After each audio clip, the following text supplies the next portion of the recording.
स्वागत है आपका अपने यूट्यूब चैनल पर। आज हम एनपीएस के बारे में बात करेंगे।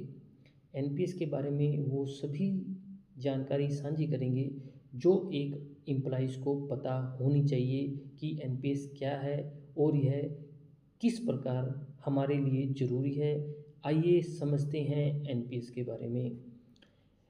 एनपीएस जो होता है वो सभी सेंट्रल गवर्नमेंट और स्टेट गवर्नमेंट एम्प्लॉइज़ के लिए ज़रूरी है। हालांकि अभी यूपीएस भी इंट्रोड्यूस कर दिया गया है, लेकिन जो हम बात करेंगे आज केवल और केवल एनपीएस की ही बात करेंगे और समझेंगे एनपीएस क्या है। तो आइए समझते हैं। एनपीएस के अंतर्गत एम्प्लॉइज़ का एक पीआरएएन यानी कि permanent retirement accounts number allot होता है। इसके अंतर्गत एम्प्लॉइज़ को टायर वन अकाउंट जो होता है वो एक मैंडेटरी अकाउंट होता है।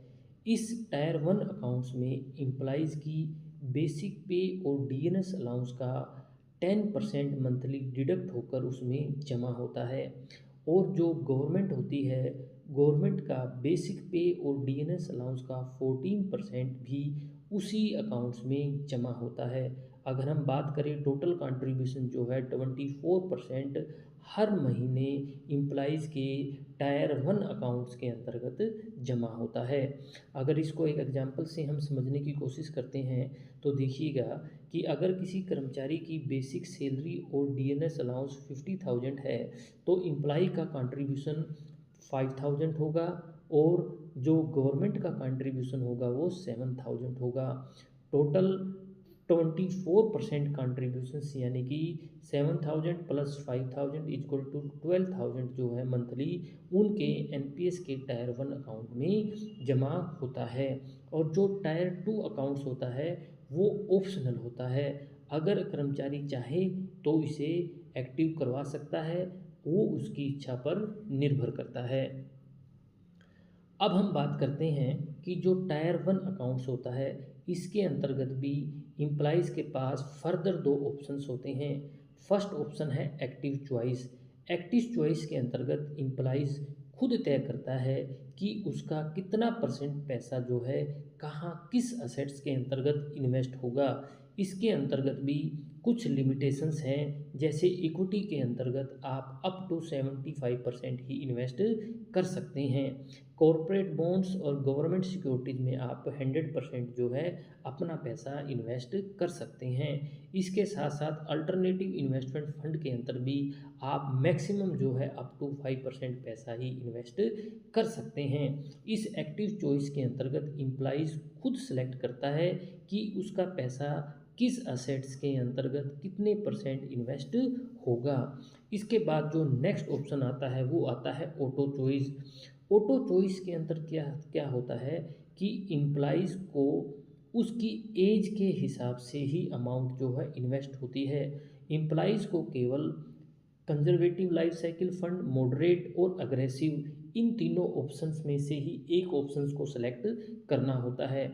अगर कोई employees conservative life cycle fund को सिलेक्ट करता है तो उसके अंतर्गत जो इक्विटी का ऑप्शन है वो 25% होता है।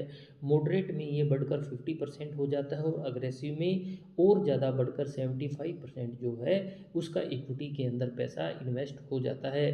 तो इसके अंतर्गत क्या होता है, जो एम्प्लॉइज़ की एज होती है उसी के बेस पर ये ऑटोमेटिक एलोकेट होता रहता है। अगर आप इसको समझना चाहते हैं तो इस टेबल्स को यहाँ पर वीडियो पॉज करके अच्छे से समझ सकते हैं।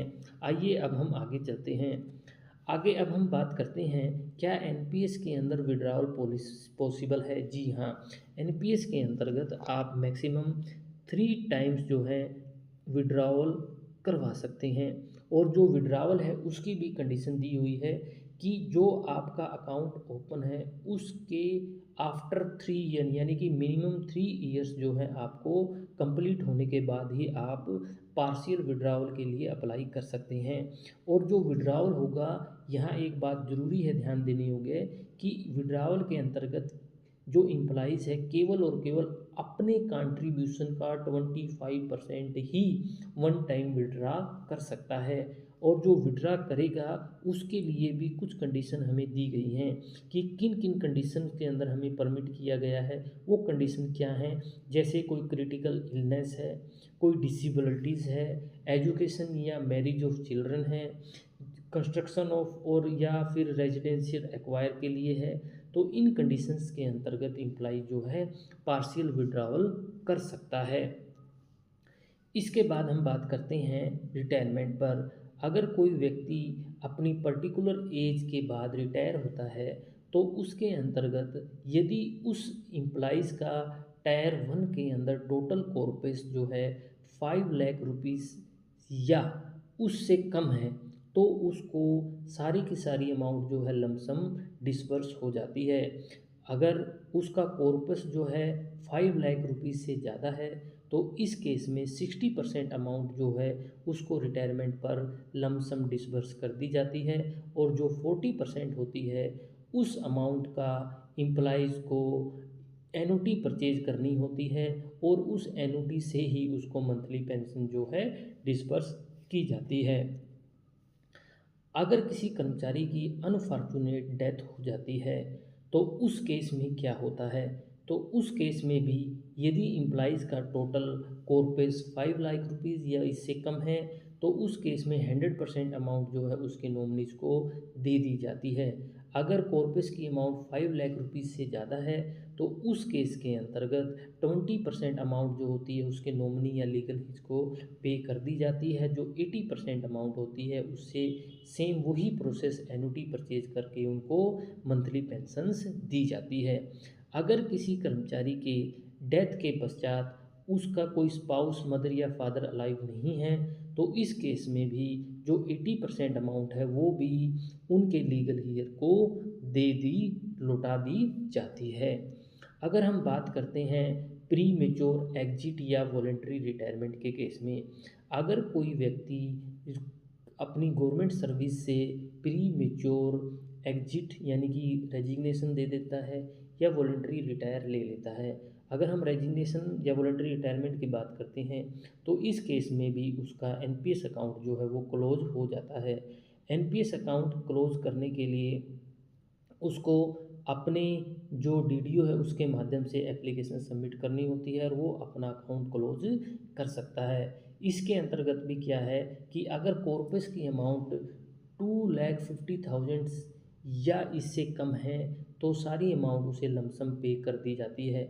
अगर अमाउंट 2,50,000 से ज़्यादा है तो उस केस में 20% जो है लमसम उनको पे कर दी जाती है। जो 80% होती है उस अमाउंट का उनको एनुटी परचेज करनी होती है और उस पर ही उनकी मंथली पेंशन्स लगती है। अगर कोई एम्प्लॉइज़ प्री मेच्योर एग्जिट के बाद फर्दर कहीं जॉब स्टेट गवर्नमेंट या सेंट्रल गवर्नमेंट में जॉब लग जाता है तो उस केस में भी एम्प्लॉइज़ को फ्रेश एनपीएस अकाउंट के लिए अप्लाई करना होता है। लेकिन यहाँ पर बात ध्यान देने की ये होती है क्योंकि जो एम्प्लॉइज़ का फर्स्ट एनपीएस अकाउंट है जो क्लोज हो चुका है वहाँ पर उसका पैन नंबर और आधार नंबर लिंक होता है। तो नया एनपीएस अकाउंट खुलवाने से पहले एनपीएस की हेल्पलाइन पर उन्हें अपना एनपीएस से पैन नंबर और आधार नंबर अनलिंक करवाना होता है। उसके पश्चात ही वो नया एनपीएस अकाउंट जो है खुलवा सकता है या अप्लाई कर सकता है। तो उम्मीद है कि ये जानकारी आपके लिए फ़ायदेमंद रही होगी और